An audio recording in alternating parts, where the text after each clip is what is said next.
né? Então, eu tenho dois candidatos. Quando chegar na hora dos candidatos, eu apresento os meus dois aí.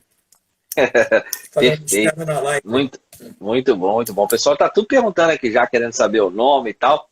O pastor Ricardo Souza, e aí pra gente pegar um gancho, então, que vai pavimentar a nossa estrada até essa fala do de Martino aqui, que é uma pergunta do Davidson Mota. Quando será aberto o primeiro selo? No arrebatamento? É a pergunta dele. O primeiro selo tem tudo a ver com a questão que o pastor Ricardo Martino estava abordando, com aquilo que o pastor Ricardo Souza começa a falar.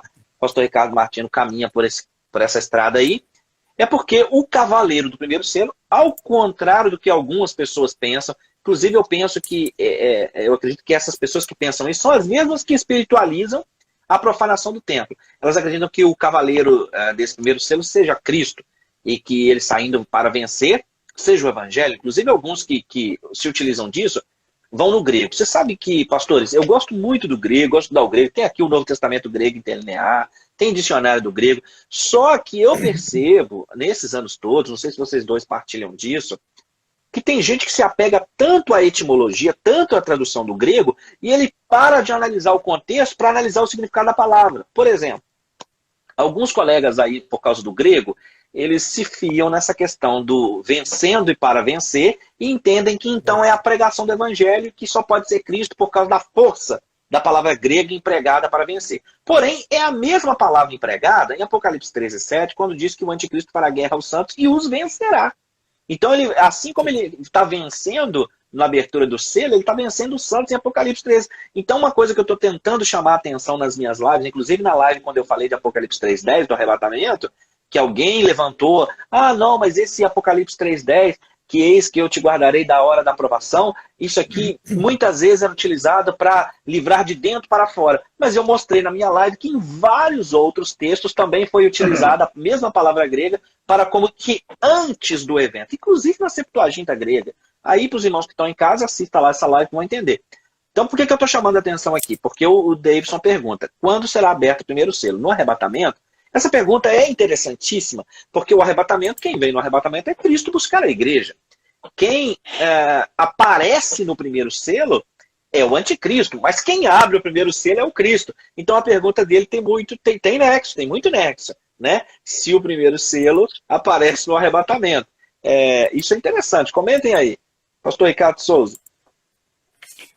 Então, se Cristo abre o primeiro selo, ele não pode estar montado num cavalo branco com um arco, sendo que não tem nenhum rolo na mão dele. Então, é muito simplória essa explicação. É lógico que é.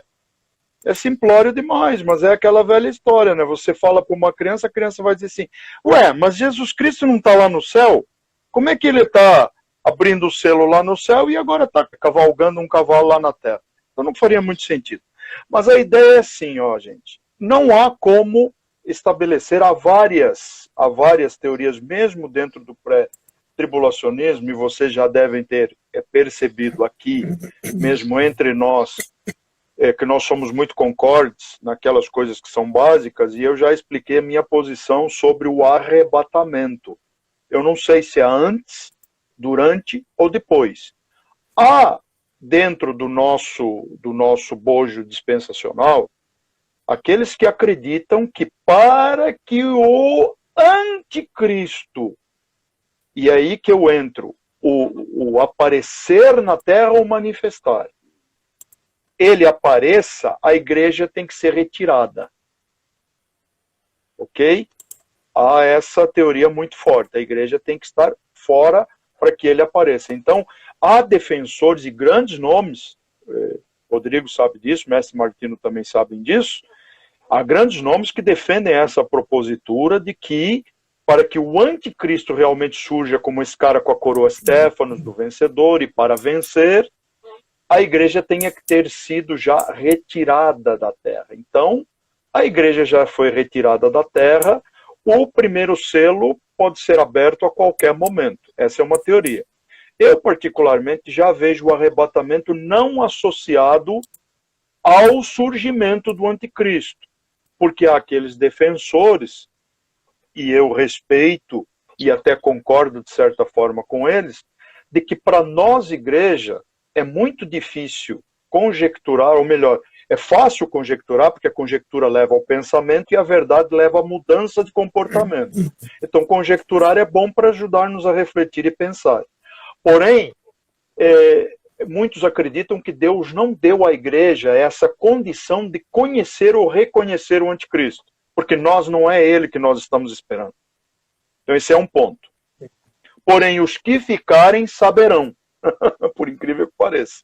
Os que ficarem e conhecem parte da revelação, saberão quem ele é e o que ele vai fazer, e muitos usarão isso para o arrependimento, se arrependerão e verão que deram um tiro no pé. Tomaram a decisão errada e não foram na primeira chamada. Porque a segunda chamada não é para a igreja. A segunda chamada é no final da tribulação, é para os santos do Antigo Testamento, e os santos da tribulação, os mártires da tribulação. Então, a igreja só tem uma chamada, é a primeira e única chamada.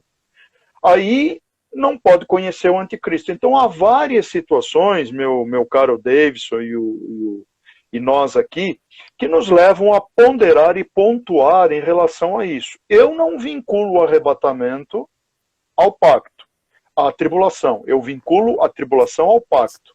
E para que o pacto aconteça, o primeiro selo já tem que ter sido aberto. Perceberam isso? Para que o pacto aconteça, o primeiro selo já teve que ser aberto. Na verdade, ele não vai revelar nada, ele vai mostrar etapas. E para que surja o anticristo, como o cara que vem vencedor e para vencer, exatamente esse cara que vai conseguir acordos, vai conseguir exatamente trazer para o mundo aquilo que o mundo mais espera hoje. Contra a guerra. Na verdade, o mundo quer implantar o aborto, pedofilia, homossexualismo, imoralidade sexual, tolerância, etc. Mas odeia o quê? Quer direitos humanos, odeia a guerra, quer a paz, não quer a fome, quer que alguém venha com uma vacina milagrosa que o livre de qualquer tipo de epidemia, que nunca vai acontecer. A única vacina que eu entendo que livra as pessoas das epidemias é a salvação em Cristo Jesus.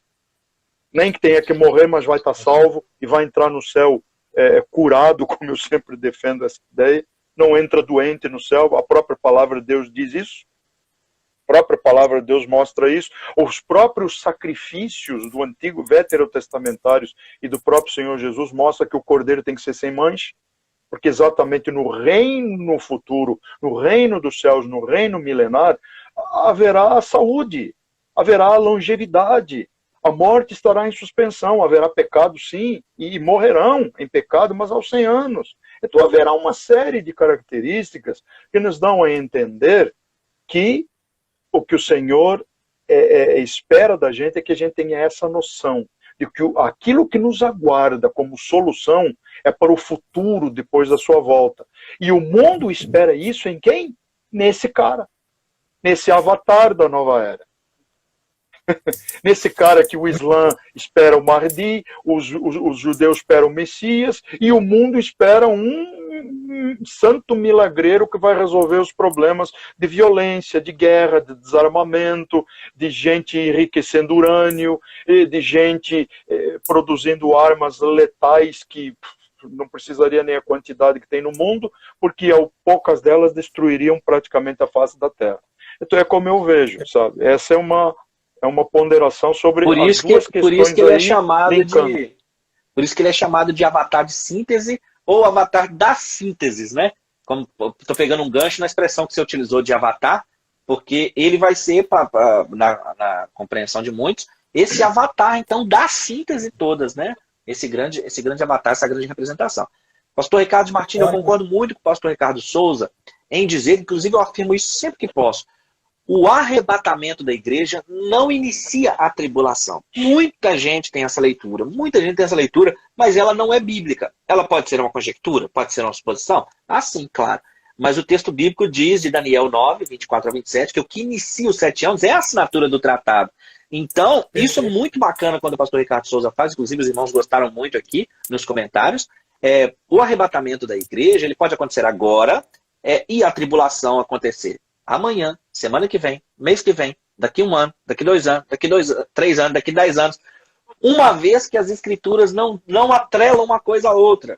pois conforme alguém já até colocou no comentário aqui, o arrebatamento é iminente. Então, se nós atrelássemos o arrebatamento à abertura do primeiro selo, ele deixaria de ser iminente, já que nós saberíamos, então, que o arrebatamento acontece na abertura do primeiro selo. Então, esclarecendo aí, muito bom, muito boas falas, pastor Ricardo Souza, e eu concordo plenamente.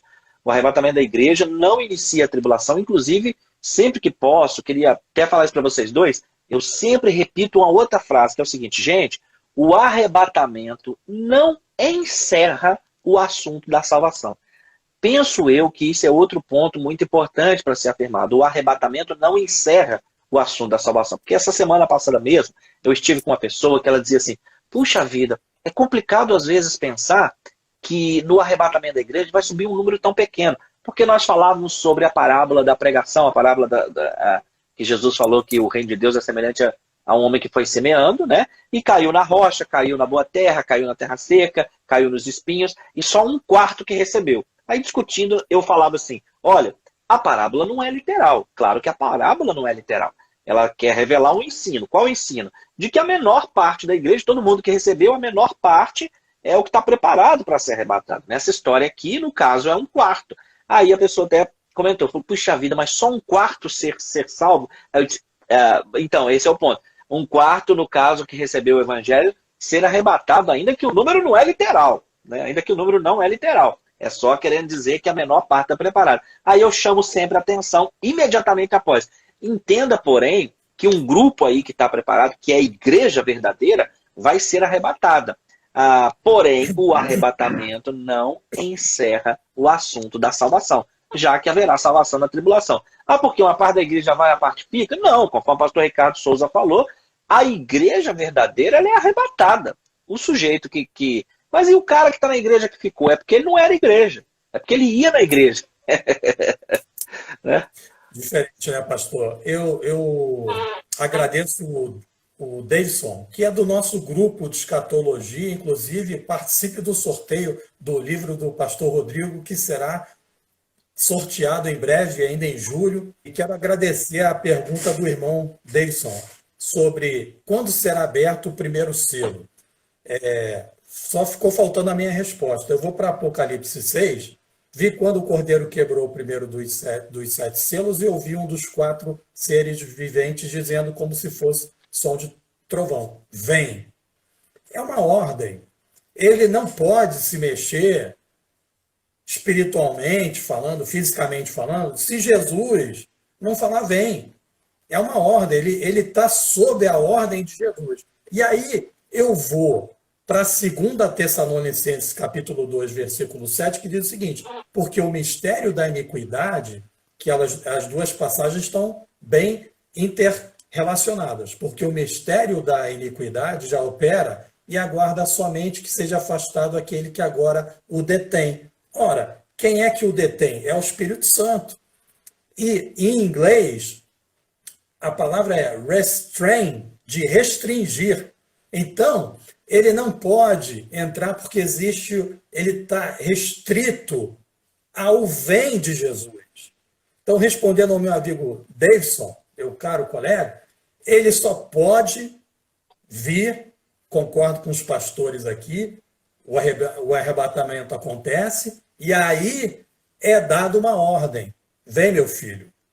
E aí ele pode vir. Filho não, né? Filho do capeta.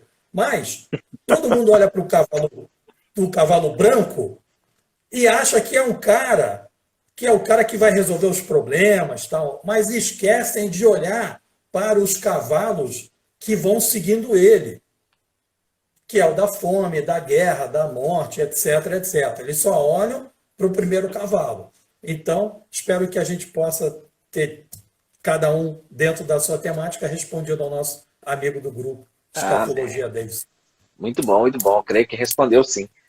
Isso tudo, gente, está mostrando o tempo inteiro aqui a conexão que há entre o terceiro tempo e então a manifestação do anticristo e do falso profeta. Inclusive, isso eu falei até numa outra live, que até o pastor Ricardo Souza participou comentando lá.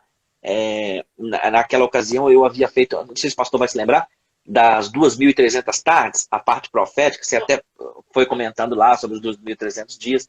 Eu penso, inclusive, que ele se manifesta e ele leva aí 7 meses aproximadamente para poder fazer essa coisa de uma espécie de consagração do templo, e esses sacrifícios começarem, para então dar o tanto de dias dos sacrifícios de que a profecia fala, mas eu penso que isso seja assunto para uma outra live, porque é um assunto extremamente complexo, né? Até se vocês toparem, nós discutimos as 2.300 tardes e manhãs, a sua conexão com a tribulação, porque ela tem um cumprimento na história, que o pastor Ricardo Souza trouxe aí, comentando, vocês comentaram, os dois, na verdade, comentaram de Antíoco Epífanes. Ela tem um cumprimento histórico nele, mas tem um cumprimento escatológico na tribulação, então eu vou só aqui semear sal na boca dos irmãos que estão nos assistindo, para que eles vejam quanto assunto tem. E olha, eu vou dizer uma coisa para vocês dois, a gente não está terminando não. Tem sido muito rico. Olha, muito, muito, muito obrigado mesmo. Eu gosto de falar, mas ouvir vocês dois é uma dádiva.